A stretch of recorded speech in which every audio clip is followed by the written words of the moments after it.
The morning sun cast long shadows across Camp Rodriguez as 22 fresh recruits stumbled out of their barracks, still adjusting their ill-fitting uniforms. Most of them had arrived just 3 days earlier, their heads still buzzing with dreams of glory and heroism. They were young, eager, and completely unprepared for what military life truly demanded.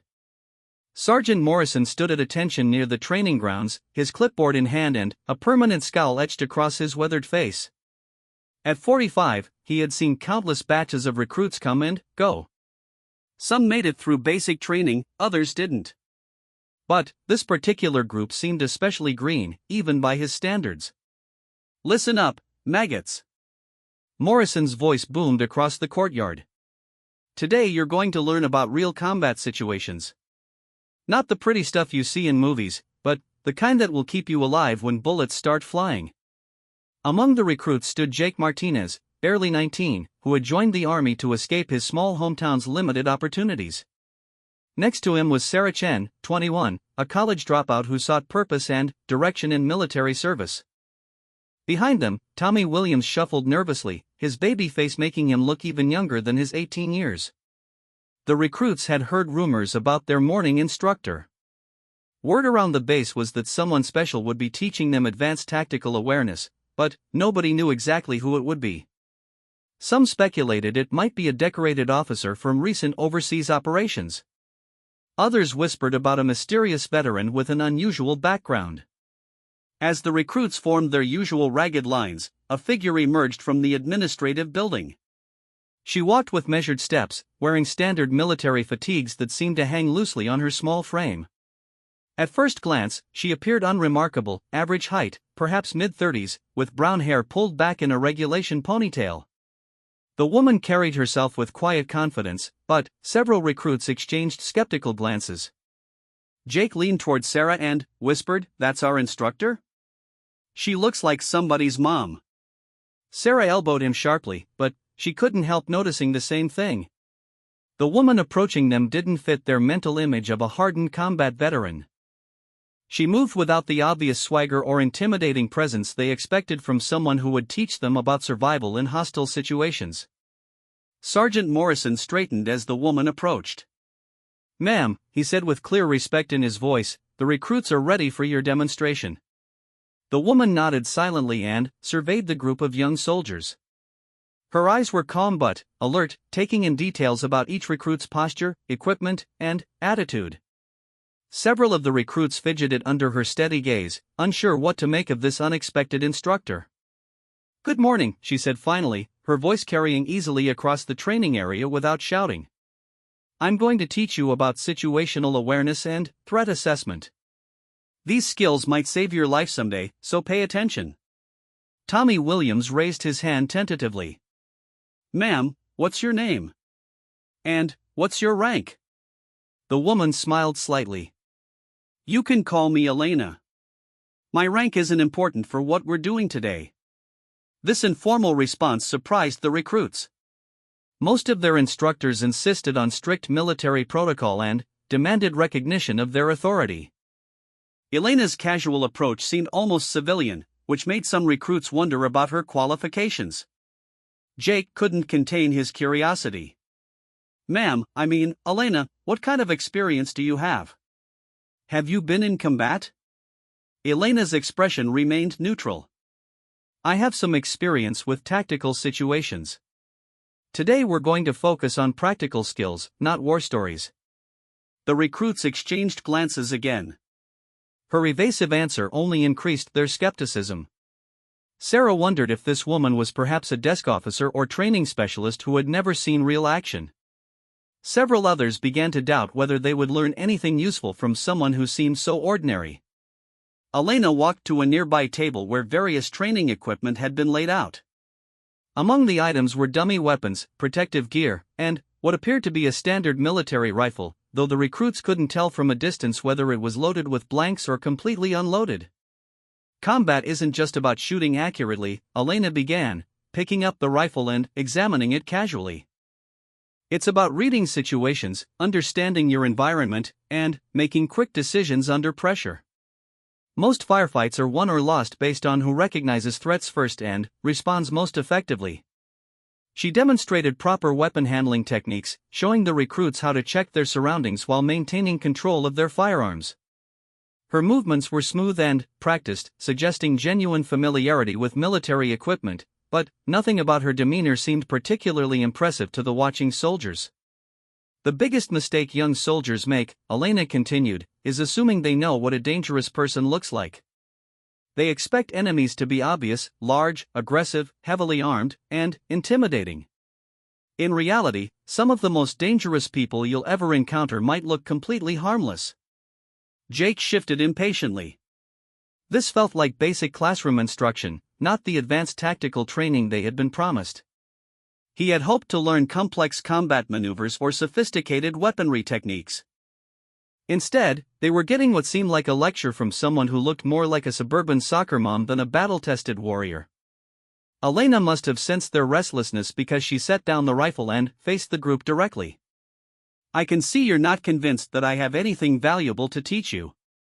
That's actually perfect for our next exercise." She gestured toward a large wooden crate that had been positioned about 30 feet away. "I need a volunteer to help me demonstrate threat assessment. Who thinks they can handle a simple scenario?" Several hands shot up immediately. Young soldiers were always eager to prove themselves, especially when the challenge seemed manageable. Elena's mild manner and small stature made the exercise appear risk-free. She pointed to Jake, who had been one of the first to volunteer. "Come over here and stand next to that crate." Jake jogged over confidently, pleased to be selected for the demonstration. He assumed he would be playing the role of a threat that Elena would have to identify or neutralize. The scenario seemed straightforward enough. Now, Elena called out to the remaining recruits, "I want everyone to watch carefully.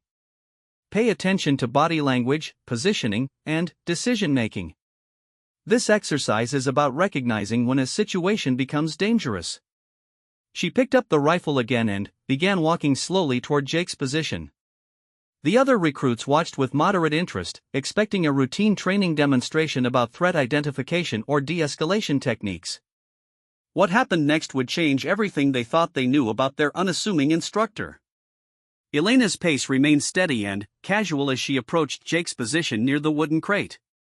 To the watching recruits, she still looked like exactly what she had appeared to be from the beginning, an ordinary woman conducting a standard military training exercise.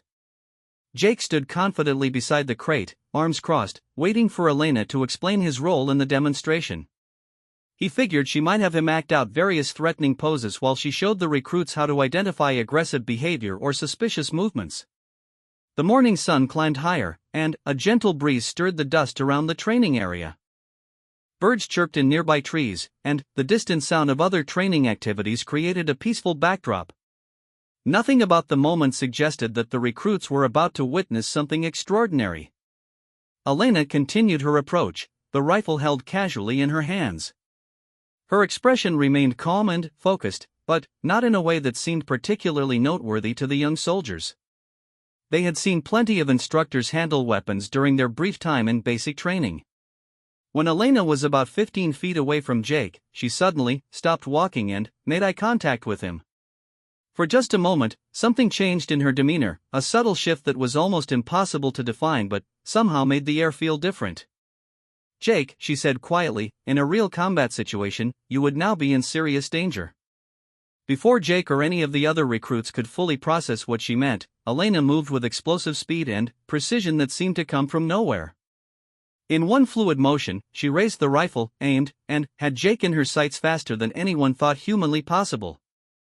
The transformation was so sudden and complete that several recruits actually stepped backward in shock.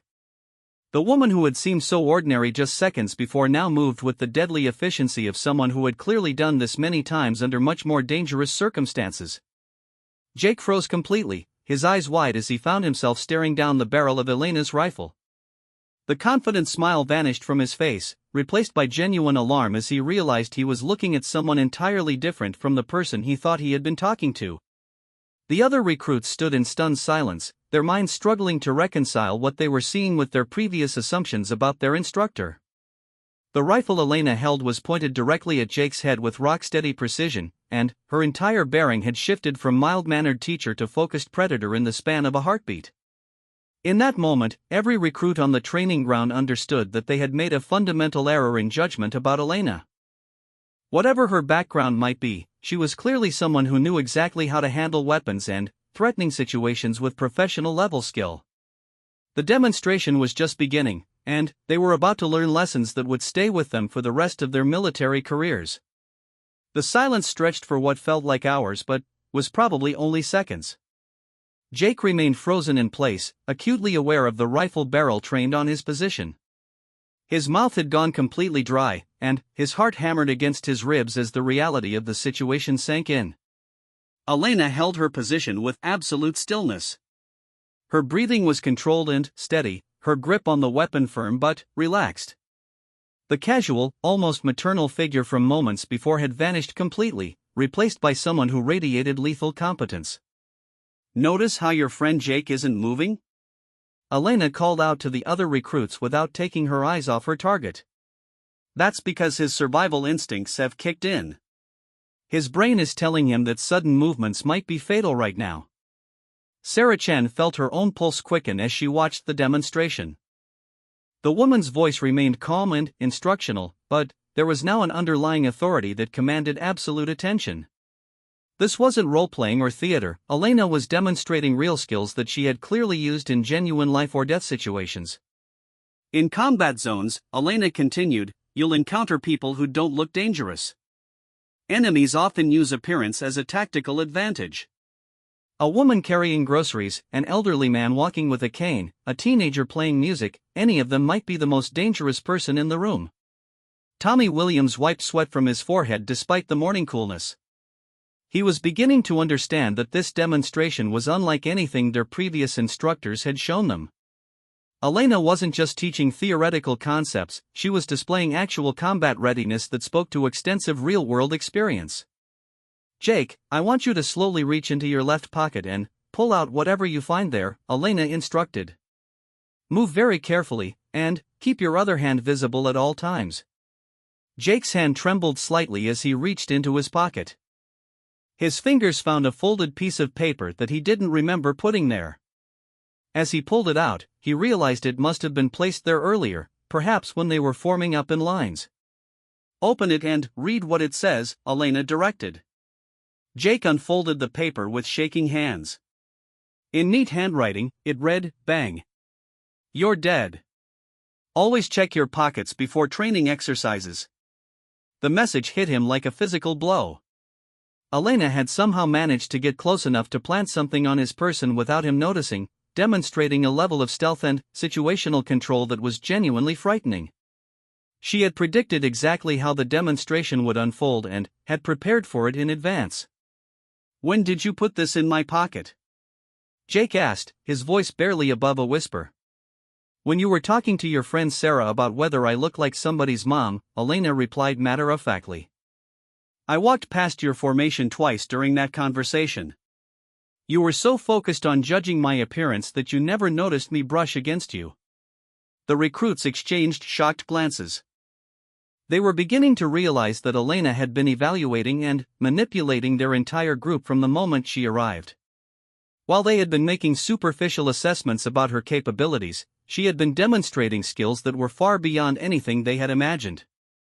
"This is the first lesson about threat assessment," Elena said, still maintaining her aim. "Assumptions will get you killed. You assumed I was harmless based on my appearance and manner. You assumed this would be a routine training exercise. You assumed you were in control of the situation. All of those assumptions were wrong." Sergeant Morrison watched from the sidelines with evident satisfaction. He had seen Elena's demonstrations before and knew the powerful impact they had on new recruits. Teaching young soldiers to question their preconceptions was one of the most valuable lessons they could learn early in their training. "Now, Jake, I want you to think about how you would escape from this situation," Elena continued. "You're in an open area with no immediate cover. I have a clear shot from close range. What are your options?" Jake's mind raced as he tried to analyze his tactical position. The wooden crate beside him was too low to provide effective cover. The nearest building was at least 50 yards away. Running in a straight line would make him an easy target. Every option seemed to lead to certain failure. "I don't think I have any good options," he admitted reluctantly. "That's correct," Elena confirmed. "By the time a weapon is aimed at you from this distance, your chance of survival depends entirely on the shooter's intentions. If I wanted you dead, you would be dead." The time to prevent this situation was before it developed. She began moving in a slow circle around Jake, keeping the rifle trained on him while addressing the other recruits. Her footwork was precise and balanced, suggesting extensive training in weapons handling and tactical movement. "Watch how I'm positioning myself," she instructed the observers. "I'm maintaining distance and angles that give me maximum advantage while limiting his options. This isn't luck or natural talent, it's the result of specific training and experience." Maria Santos, one of the quieter recruits, raised her hand tentatively. "Ma'am, where did you learn to do this? Were you special forces?" Elena's expression revealed nothing. "My background isn't important for this exercise. What matters is that you learn to recognize genuine capability when you see it, regardless of packaging." The evasive answer only deepened the recruits' curiosity, but they were beginning to understand that Elena wasn't going to satisfy their questions about her personal history. She was focused entirely on the lessons she wanted them to learn. "Jake, I'm going to lower my weapon now," Elena announced. "When I do, you're going to experience an adrenaline dump. Your hands might shake, your legs might feel weak, and you might feel nauseated. That's completely normal. Your body has been flooded with stress hormones, and it will take time to recover." She slowly lowered the rifle, pointing it safely at the ground. Jake immediately sagged against the wooden crate, his legs suddenly unsteady. The psychological impact of being held at gunpoint, even in a training scenario, was more intense than he had expected. "This physiological response is something you need to understand and prepare for," Elena explained to the group. "In real combat situations, managing your body's stress response can be the difference between effective action and complete paralysis." Elena walked back toward the main group of recruits, her demeanor gradually shifting back toward the calm, instructional mode she had displayed at the beginning. However, the recruits now saw her completely differently. They had witnessed a transformation that revealed skills and experience that went far beyond ordinary military training. "The second lesson is about psychological warfare," she continued. "I just demonstrated that a person's appearance and initial behavior can be completely misleading. You judged me as harmless, which gave me every tactical advantage I needed to control the situation." Sarachin found herself studying Elena with new eyes, trying to identify the subtle signs of training and experience that she had missed before. Now that she knew what to look for, she could see hints of exceptional physical conditioning and alertness that she had overlooked during her initial assessment. "In hostile territories, your enemies will use your assumptions against you," Elena explained. "They'll present themselves as non-threatening, helpless, or friendly. By the time you realize the truth, it may be too late to respond effectively." She gestured toward Jake, who was still recovering beside the wooden crate. Jake made the mistake of relaxing his guard because he thought he understood the situation. In a real combat zone, that kind of complacency can be fatal. Tommy Williams raised his hand. "How are we supposed to tell the difference between real threats and innocent people? If anyone could be dangerous, how do we function?" Elena nodded approvingly at the question. "That's exactly the right thing to ask. The answer is that you develop your observation skills and trust your instincts while maintaining appropriate levels of caution. You learn to read body language, assess behavior patterns, and identify inconsistencies that might indicate deception." She moved to another equipment table and picked up various items: a water bottle, a backpack, a cell phone.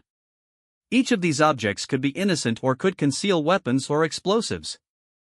Your job is to evaluate threats without becoming paralyzed by paranoia. The demonstration was revealing layers of complexity that none of the recruits had anticipated. Elena was teaching them that military service involved far more than marksmanship and physical fitness. It required psychological sophistication and the ability to make life or death decisions based on incomplete information. The third lesson is about respect, Elena said, facing the group directly. Respect must be earned through demonstrated competence, not demanded based on rank or appearance. I could have walked in here and announced my credentials, but you would have learned less from that approach. Jake finally rejoined the group, his color gradually returning to normal. The experience had shaken him more than he wanted to admit, and he found himself looking at Elena with a mixture of fear and admiration. Instead, Elena continued, you learn to question your assumptions and to recognize that danger can come from unexpected sources. Those are lessons that could save your lives in hostile situations. The morning sun had climbed higher, and other training activities around the base continued as normal. But, for these 22 recruits, the world had shifted in fundamental ways. They were beginning to understand that military service would challenge not just their physical capabilities but their entire understanding of human nature and threat assessment. Elena set down the rifle and faced them with her arms crossed. Now we're going to do some practical exercises in threat identification. You'll work in pairs to practice reading body language and behavioral cues. But, first, does anyone have questions about what you've observed so far? The recruits looked at each other uncertainly.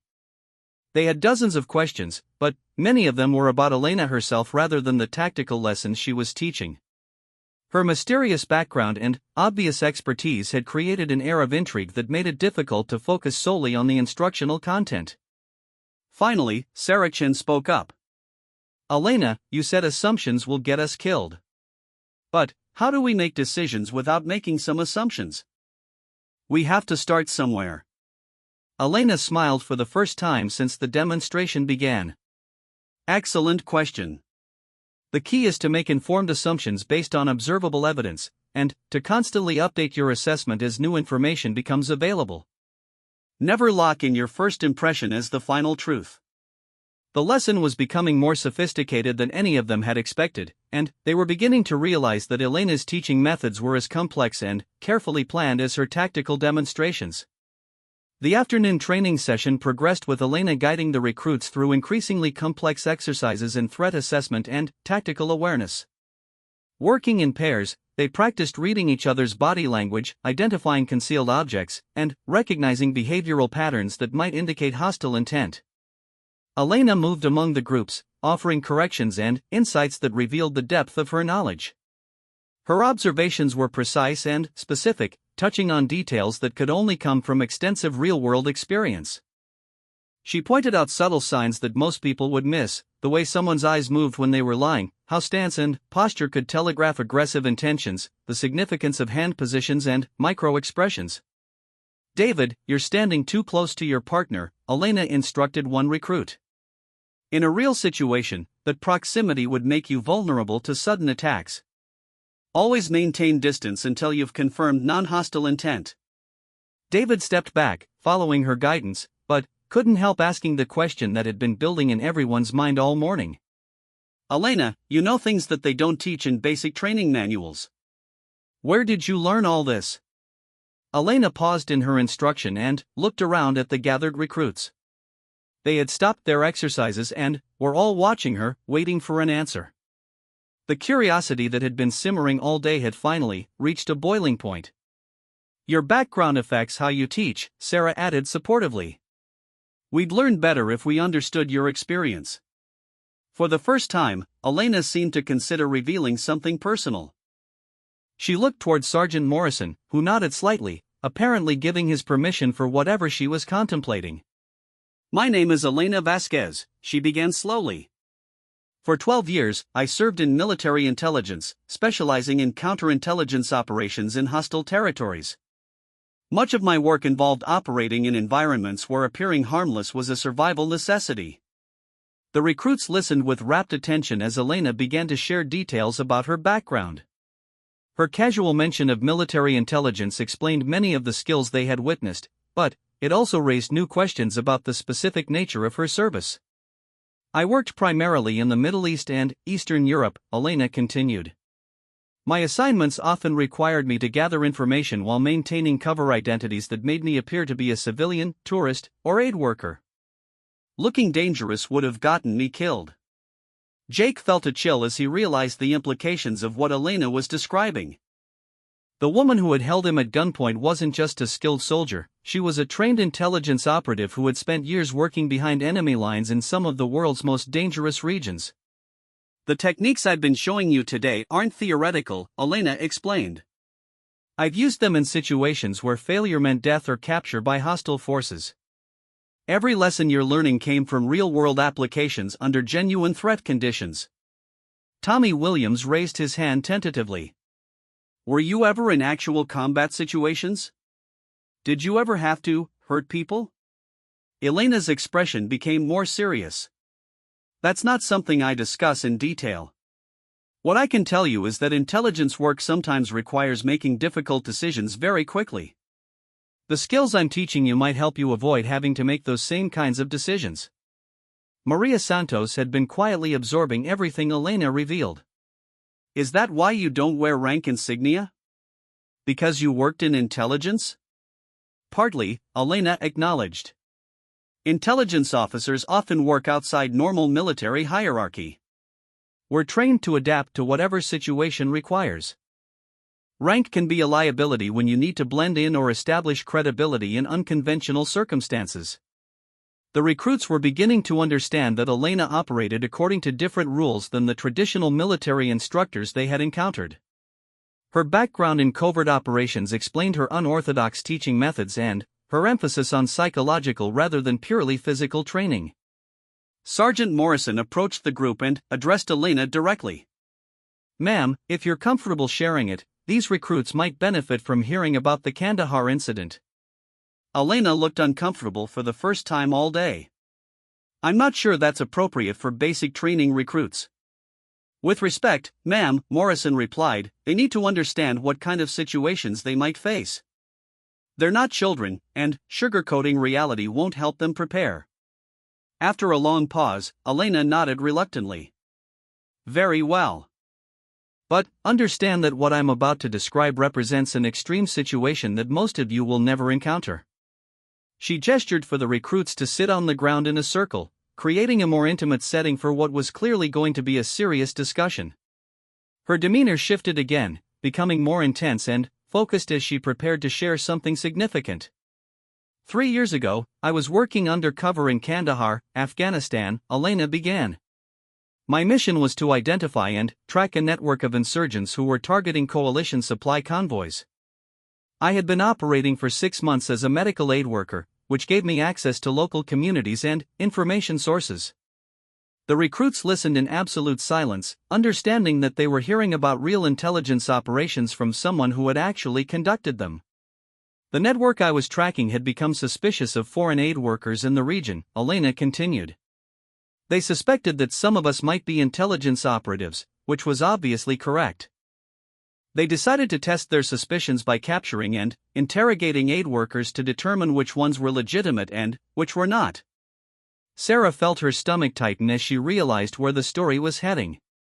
The casual training exercise from the morning was taking on much darker implications as Elena revealed the real-world context that had shaped her skills. "I was working at a clinic in a small village when 6 armed men entered and announced that they were taking me for questioning," Elena said. "They had no reason to suspect me specifically, but they were systematically checking everyone who fit certain profiles." Elena paused to let the recruits absorb the gravity of the situation she was describing. "These men had no intention of letting me go, regardless of what they discovered during their questioning.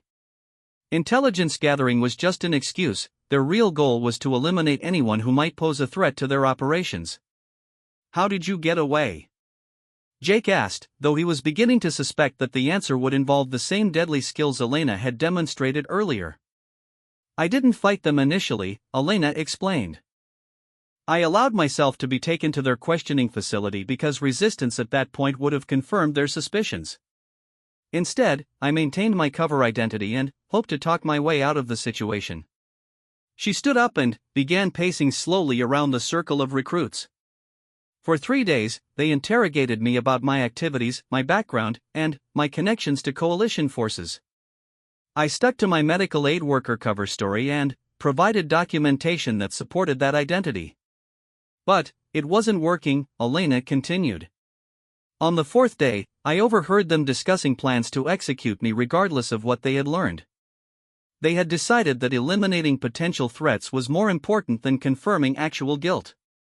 Tommy swallowed hard. So what did you do?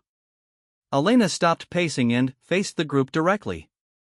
I did what my training had prepared me to do. I waited for the right opportunity and, then, I acted decisively. The clinical way she described her actions made them sound almost routine, but the recruits could imagine the reality behind her calm words. Elena had been forced to use lethal force to escape from a situation that would have otherwise ended in her death. The facility where they were holding me had 7 guards, Elena said. I eliminated 3 of them during my escape and evaded the others long enough to reach coalition forces. The entire network was subsequently dismantled based on intelligence I had gathered during my time undercover. Jake found himself looking at Elena with a mixture of awe and unease. The woman who had seemed so ordinary that morning had revealed herself to be someone who had killed enemy combatants and successfully completed dangerous covert missions in active war zones. The reason I'm telling you this, Elena continued, is not to impress you or to glorify violence. It's to help you understand that the skills I'm teaching you represent tools that you might someday need to save your own lives or the lives of others. She returned to her position in the center of the circle. The interrogation techniques they used on me were designed to break down my cover story and force me to reveal my true identity. If I hadn't been prepared for that psychological pressure, I would have failed before any physical confrontation ever took place. Maria raised her hand. How did you prepare for something like that? How do you train to resist interrogation? Mental conditioning is just as important as physical training, Elena replied. You learn to compartmentalize information, to maintain focus under extreme stress, and to separate your emotional responses from your tactical decision-making. The afternoon sun was beginning to cast longer shadows across the training area, and the recruits realized they had been completely absorbed in Elena's instruction for hours without noticing the passage of time. Her teaching had evolved from basic threat assessment into a comprehensive education about the psychological demands of military service. The most important thing you need to understand, Elena concluded, is that your survival in hostile situations will depend more on your mental preparation than your physical capabilities. Weapons and tactics are tools, but your mind is your primary weapon. Sergeant Morrison checked his watch and approached the group. Ma'am, we should probably wrap up soon. These recruits have evening chow and equipment maintenance before lights out. Elena nodded and stood up, signaling the end of the formal training session. Before you go, I want each of you to remember the lessons from today. Question your assumptions, trust your training, and never underestimate anyone based on appearance alone. As the recruits began to gather their equipment and prepare to return to their barracks, several of them approached Elena with additional questions. Her revelations about her intelligence background had transformed their understanding of military service and the kinds of challenges they might face. Elena, Sarah asked quietly, do you think we'll be ready for situations like what you described? We feel so unprepared compared to someone with your experience. Elena smiled and placed a reassuring hand on Sarah's shoulder. I had years of specialized training before I was sent into hostile situations. You'll receive the preparation you need for whatever assignments you're given. The key is to take your training seriously and never stop learning. The recruits left the training area that day with a completely different perspective on military service than they had possessed that morning. Elena had shown them that warfare involved psychological complexity and moral ambiguity that went far beyond their initial expectations. More importantly, she had demonstrated that courage and capability could exist in unexpected forms, and that judging people based on superficial characteristics was not just unfair but potentially dangerous. The lessons they had learned would influence their approach to military service and their understanding of human nature for years to come. 6 months later, Jake Martinez found himself stationed at Forward Operating Base Clearwater in eastern Afghanistan. The mountainous terrain and constant threat of insurgent activity made every patrol a potentially deadly exercise in the skills Elena had taught him during that memorable day at Camp Rodriguez. As Jake checked his equipment before a routine supply convoy escort, he thought about Elena's lessons on threat assessment and situational awareness. The techniques she had demonstrated had become second nature to him, and he found himself constantly evaluating his environment and the people around him with the analytical approach she had taught. The convoy consisted of 4 armored vehicles carrying medical supplies and equipment to a remote outpost. Jake's unit had made this run dozens of times without incident, but Elena's warnings about complacency echoed in his mind as they prepared to depart. "Stay alert out there," Sergeant Peterson advised the soldiers as they loaded into their vehicles. "Intelligence reports suggest increased insurgent activity in the area. Trust your training and watch for anything unusual." Jake settled into his position in the lead vehicle, his rifle ready and his eyes scanning the road ahead. Sarah Chen was stationed in the second vehicle, and they maintained radio contact as the convoy began its journey through the winding mountain roads. The landscape was beautiful but treacherous, with steep cliffs on one side and rocky outcroppings that could conceal potential threats on the other. Local civilians occasionally appeared along the roadside, and Jake found himself applying Elena's lessons about reading body language and identifying suspicious behavior. About halfway to their destination, Jake noticed an elderly woman walking along the road ahead. She carried a large bundle on her back and moved slowly, as if struggling with the weight of her load. Under normal circumstances, Jake might have dismissed her as a harmless civilian trying to transport goods to a nearby village. But Elena's training had taught him to look beyond surface appearances. Something about the woman's posture and movement pattern seemed inconsistent with her apparent age and burden. Her steps were too steady, her balance too good for someone genuinely struggling with a heavy load. "Vehicle 2, this is Vehicle 1, Jake radioed to Sarah. I'm seeing a potential concern up ahead. Elderly female civilian, but her movement doesn't match her appearance. Proceeding with increased caution." Sarah acknowledged his transmission and began her own assessment of the situation. She had also internalized Elena's lessons about questioning assumptions and maintaining vigilance even in seemingly routine situations. As the convoy approached the woman, Jake noticed additional details that reinforced his suspicions. Her clothing was too clean for someone who had been walking long distances on dusty roads. Her posture straightened slightly when she heard the vehicles approaching, despite her apparent effort to maintain a stooped appearance. Most significantly, Jake observed that the woman's eyes were moving in a systematic pattern, as if she were conducting surveillance rather than simply focusing on her own travel. Elena had taught them that trained operatives often revealed themselves through unconscious behaviors that were difficult to suppress under stress. "All vehicles, halt," Jake commanded over the radio. Potential threat assessment in progress. The convoy stopped about 15 meters from the woman's position. Jake studied her through his rifle scope, applying the observation techniques Elena had drilled into them. The woman appeared to be in her 70s, wearing traditional local dress, and carrying what looked like household goods or food supplies. But her hands were too steady for her apparent age, and her awareness of the convoy's position suggested tactical knowledge rather than civilian curiosity. Most importantly, Jake noticed that she had positioned herself at exactly the point where the road curved around a large boulder, a location that would force the convoy to slow down and present predictable targets. "This doesn't feel right," Jake muttered to his driver. "Elena taught us to trust our instincts when something seems off, even if we can't articulate exactly what's wrong." Jake's squad leader, Staff Sergeant Williams, crawled up to his position. "What are you thinking, Martinez?" "That woman is conducting surveillance," Jake replied confidently. "Her age and appearance are designed to make us lower our guard, but her positioning and behavior suggest hostile intent." Staff Sergeant Williams studied the situation through his own optics. Elena's reputation had spread throughout the military training community, and many officers now took threat assessments from her former students very seriously. "What's your recommendation?" Williams asked. Jake considered the options Elena had taught them for dealing with potential threats without escalating unnecessarily. "We should establish communication while maintaining tactical advantage. If she's innocent, she'll respond normally. If she's hostile, we'll be prepared for whatever happens next." Williams nodded and ordered the convoy to maintain position while Jake's team dismounted to approach on foot.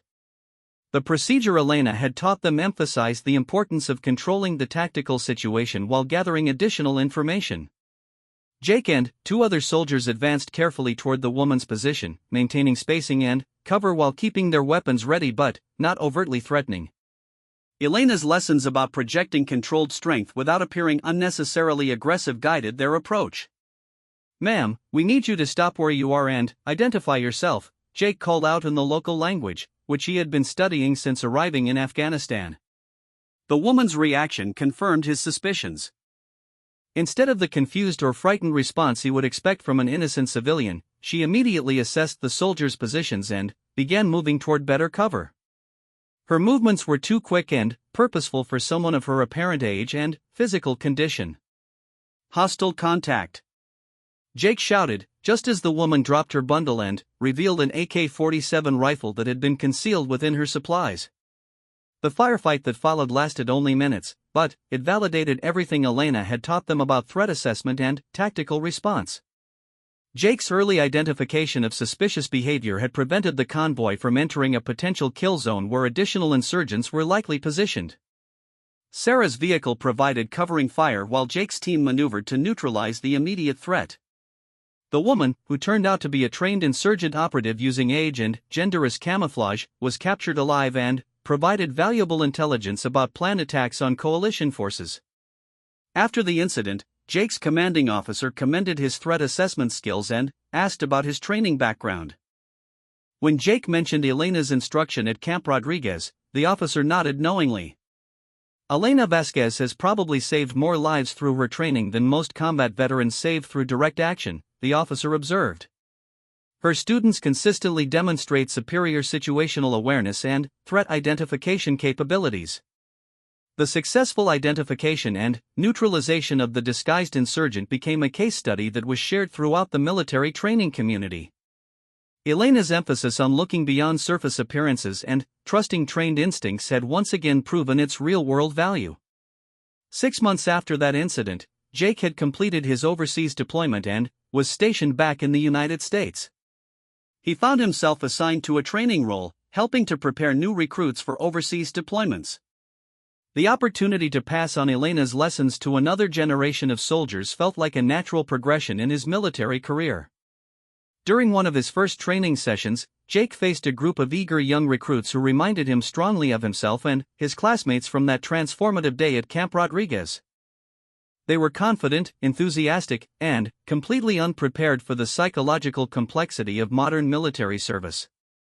"Today we're going to talk about threat assessment and situational awareness," Jake began, setting up equipment that looked remarkably similar to what Elena had used for her demonstration. "The most important lesson you'll learn is that appearances can be deceiving, and assumptions can get you killed." One of the recruits, a young woman named Lisa Thompson, raised her hand.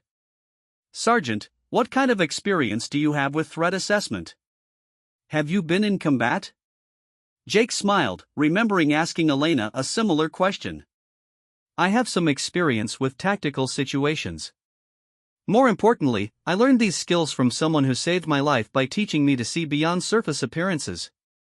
He proceeded to conduct a demonstration similar to the one Elena had used, complete with the psychological impact of having a weapon trained on an unsuspecting volunteer. The recruits' reactions mirrored his own group's responses from that day at Camp Rodriguez: shock, confusion, and a sudden understanding that they had misjudged their instructor's capabilities. As Jake guided the new recruits through the same exercises Elena had taught him, he realized that her influence extended far beyond the individuals she had personally trained. The lessons she had developed were now being passed on to successive generations of soldiers, multiplying their impact exponentially. Elena's approach to training had emphasized that military service required more than physical courage and technical skill. It demanded psychological sophistication, cultural awareness, and the ability to make life or death decisions based on incomplete and potentially misleading information. Years later, Jake learned that Elena had left active military service and was working as a consultant for various government agencies, developing training programs for personnel who would operate in hostile environments. Her methods had been adopted by military forces, intelligence services, and law enforcement agencies around the world. The rifle that Elena had pointed at Jake's head during that first demonstration had become a symbol of the unexpected dangers that soldiers faced in modern conflicts. But, more importantly, it represented the importance of continuous learning, questioning assumptions, and maintaining vigilance even in seemingly safe situations. Jake's military career eventually led him to advanced positions where he worked with intelligence specialists and special operations forces. Throughout his service, he encountered other soldiers who had been trained by Elena or influenced by her methods, and he came to understand that her impact on military training had been profound and lasting. The lessons Elena had taught during that single day at Camp Rodriguez had shaped not just individual soldiers but entire approaches to military education and preparation. Her emphasis on psychological readiness and threat assessment had become standard components of training programs throughout the military establishment. When Jake finally retired from military service after 20 years, he often reflected on that transformative day when a seemingly ordinary woman had demonstrated the deadly skills of a trained intelligence operative. The experience had taught him humility, respect for expertise regardless of its packaging, and the importance of continuous learning throughout his career. Elena's legacy lived on through the thousands of soldiers she had trained directly and the many more who had been influenced by her methods secondhand. The rifle at her skull had been pointed not just at Jake, but at the complacency and assumptions that could prove fatal in hostile environments. The recruits had indeed learned the hard way about a veteran's skill, but, more importantly, they had learned lessons that would serve them throughout their military careers and beyond. Elena's impact on military training represented a fundamental shift towards psychological sophistication and cultural awareness that reflected the complex realities of modern warfare. In the end, the most important weapon Elena had taught them to use was not a rifle or any other piece of military equipment. It was their own minds, sharpened by training and experience to see through deception, assess threats accurately, and respond effectively under pressure. The story of that day at Camp Rodriguez became part of military training lore, passed down through generations of soldiers as an example of the importance of respect, humility, and continuous learning. Elena Vasquez had achieved something rare in military service. She had fundamentally changed how soldiers thought about their profession and their preparation for the challenges they would face. Years after their initial encounter, Jake and his fellow recruits understood that Elena had given them something more valuable than tactical skills or weapons training. She had taught them to see the world with the clarity and analytical precision that could mean the difference between life and death in hostile situations. The rifle at her skull had been a symbol of their own vulnerability and the importance of never underestimating anyone based on appearance alone. But it had also represented the deadly competence that came from proper training, experience, and mental preparation for the realities of military service.